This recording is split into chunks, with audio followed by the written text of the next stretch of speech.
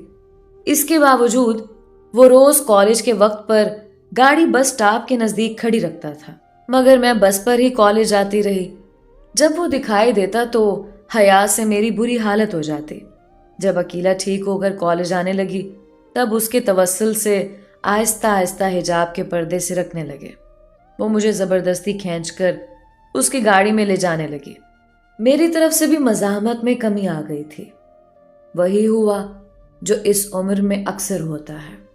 میں اور عقیلہ کالج کے بعد ساحر کے ساتھ تپتی دوپہروں میں پارکوں میں جب وہاں کوئی نہ ہوتا جا کر بیٹھ جاتے۔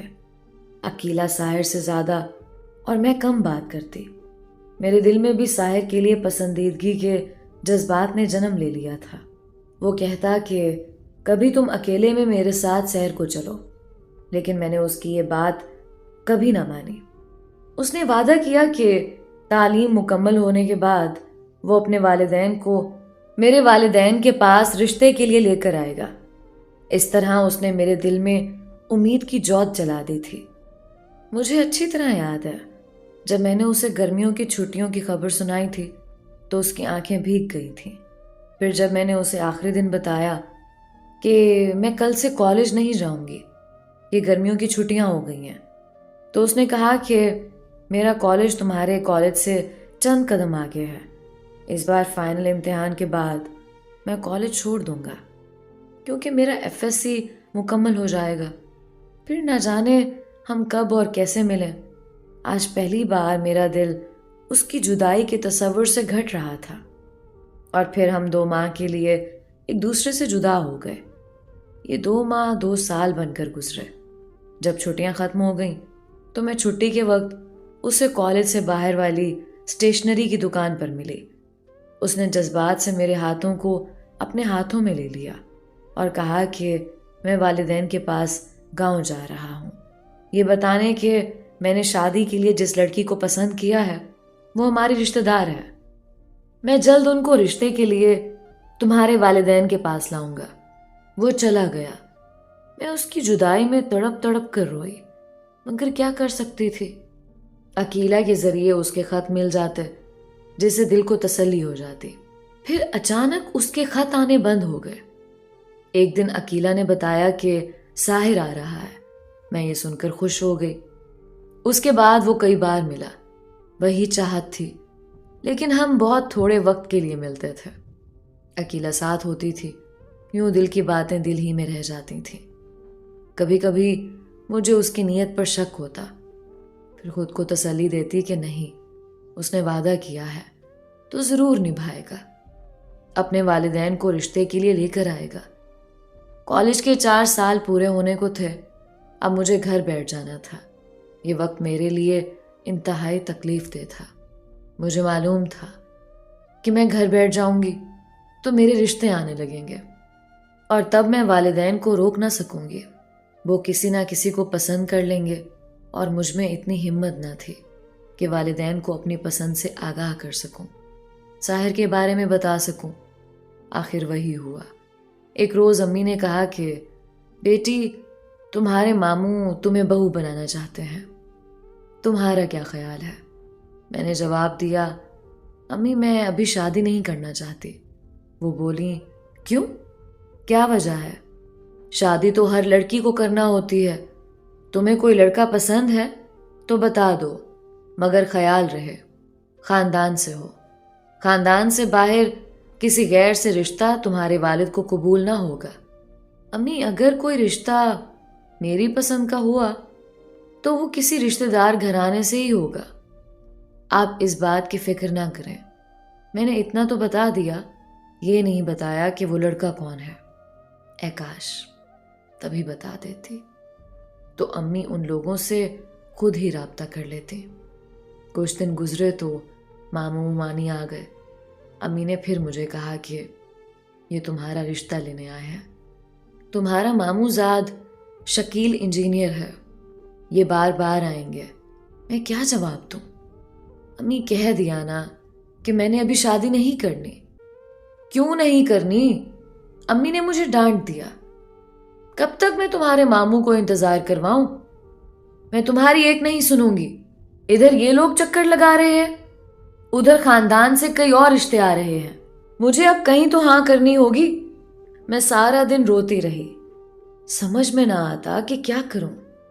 عقیلہ کے گھر جا کر ساحر کو فون کیا، شاید ان کے والد اٹھاتے تھے۔ بھاری سی مردانہ آواز سن کر میں ریسیور رکھ دیتی۔ ان سے کیا کہتی؟ گھر آ کر خوب روتی، بار بار خیال آتا کہ خدا جانے ساحر نے کیوں رابطہ ختم کر دیا ہے۔ خدا کرے وہ خیریت سے ہو، وہ اگر چاہتا تو اپنے والدین کو لے کر ہمارے گھر آ سکتا تھا، پھر اس نے اپنا وعدہ کیوں پورا نہیں کیا؟ بالکل ہی خاموشی اختیار کر لی تھی۔ اب ہر دن اسی آس میں گزرنے لگا کہ شاید آج وہ آ جائے، لیکن اس کی کوئی خبر نہ تھی۔ اب جو رشتے آتے میں شدت سے انکار کر دیتی، یہاں تک کہ میرے سر میں سفید بال آنے لگے، چہرہ مرجھا گیا۔ ساحر کو نہ آنا تھا، نہ آیا، یہاں تک کہ میرے والدین میری ضد سے مجبور ہو کر خاموش ہو گئے۔ والد نے مجھے بی ایڈ کرنے کی اجازت دے دی۔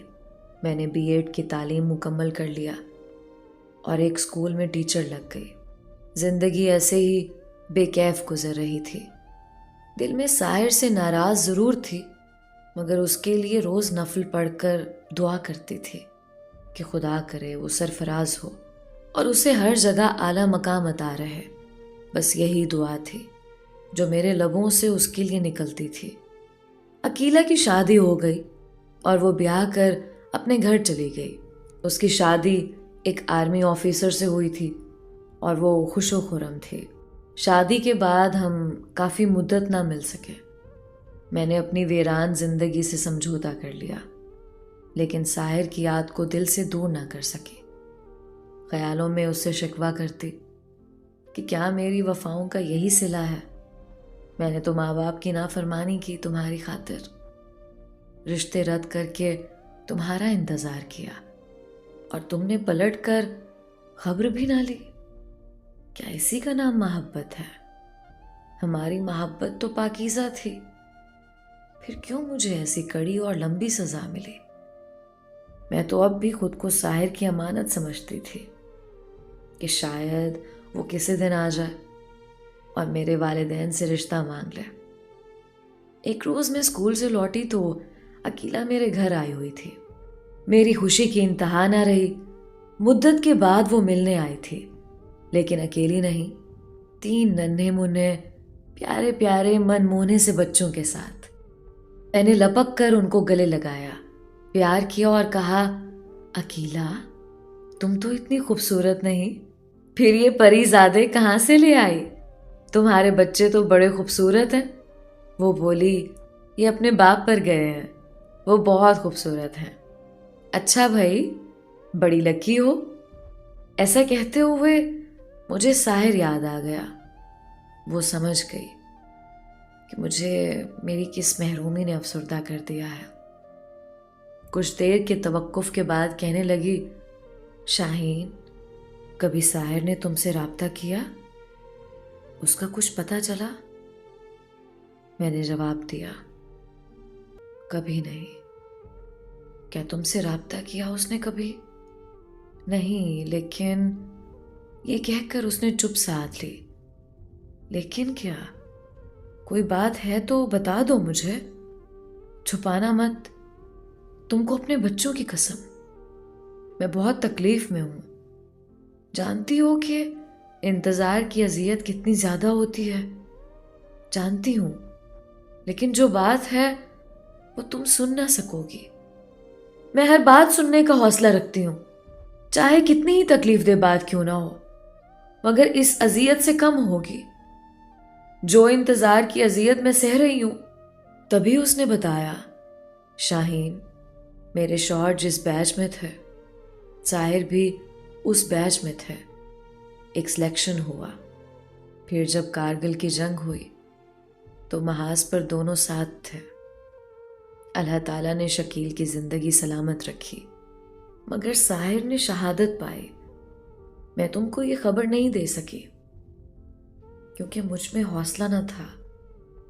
ساحر نے تمہارے لیے اپنے والدین سے بات بھی کر لی تھی، وہ بھی راضی تھے، مگر زندگی نے اسے اتنی مہلت نہ دی کہ وہ لوگ تمہارا رشتہ مانگنے آتے۔